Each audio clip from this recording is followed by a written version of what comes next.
rocket boosters? Nah, I don't think so. On a couple of occasions recently, I have heard speeches about how some people in our lives are like rocket boosters. I love metaphors and analogies, but found myself feeling not so great about this one. I understand the point being made, but I do not like the comparison of people to a rocket booster. The point of the message is that people may come into our lives and serve in the same function as rocket boosters. They help to push us to higher levels and then they exit our lives because they were not meant to go to higher levels with us. I understand how the comparison can be made, but I think anyone who considers using this metaphor should fully understand what happens to rocket boosters after they are released. I also struggle with speaking in terms of higher and lower levels because it is subjective and no human being is any better or higher than another. But I digress. The sole purpose of a rocket booster is to be used and discarded. They help propel a shuttle into space. When the shuttle lifts off, the rocket boosters stay attached until they have served their purpose, then they break away from the shuttle. Once they have been used, they become dead weight that needs to be released for the shuttle to continue its journey. In some cases, when it has been designed and planned properly, the rocket booster falls by parachute and lands in the ocean where it should float and then be recovered and refurbished so that all the materials do not go to waste. If this were the case in every single scenario, I could possibly accept the comparison more easily. The reality, though, is that not all rocket boosters float, and not all are designed and planned to land in a safe place. The ones that are discarded at higher altitudes are even expected to disintegrate upon their re-entry into the atmosphere of the Earth. But we want to say that people are like rocket boosters. Stevie Wonder, one of the most talented artists of all time, taught us this lesson in his song Rocket Love, which was released in 1980. He describes an encounter with a woman who was sensitive, warm, feminine, and so much more. She seemed to be everything he had always longed for. He then explains that she took him riding in her rocket and even gave him a star, but when they were a half-mile from heaven, she turned that love to stone as cold as ice and then dropped him back down to the cold, cold world.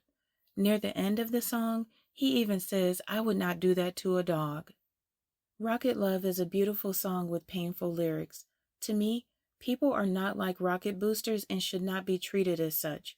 We are not perfect, so there may be times when we are so focused on ourselves and our pursuit of peace and happiness that we may not always see how we potentially hurt others in the process. Some people see what they are doing and don't care. I'm not sure how people like that think they will ever find peace. But again, I digress. The point is that we need to be mindful of how we treat other human beings and take full responsibility when we do hurt others. It matters. The way I see it, if people are like rocket boosters, we are saying that it is okay to use people and then discard or even destroy them. While I can appreciate using creative methods to get a point across, I wish that people would be more responsible with this one.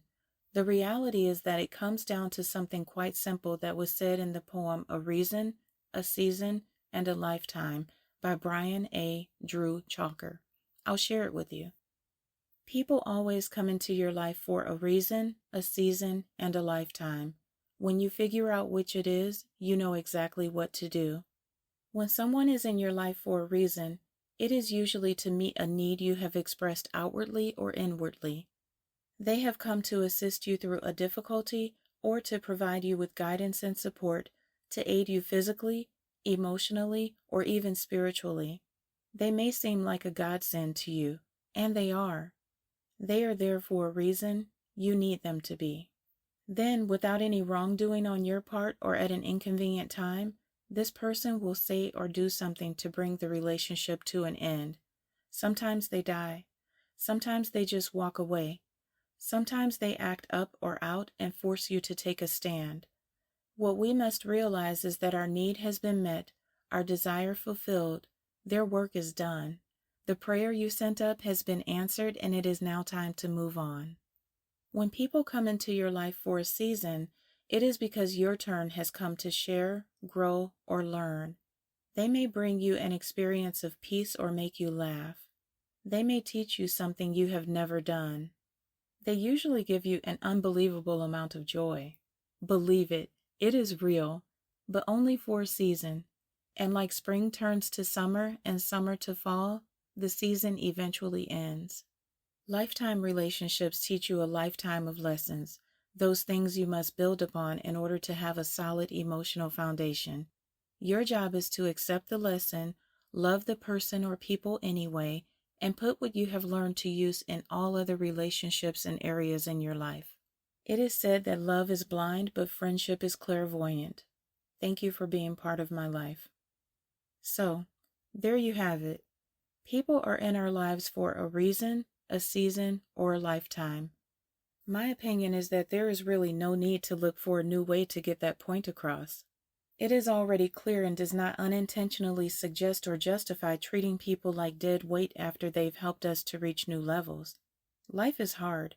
Let's make it easier by being kind to one another.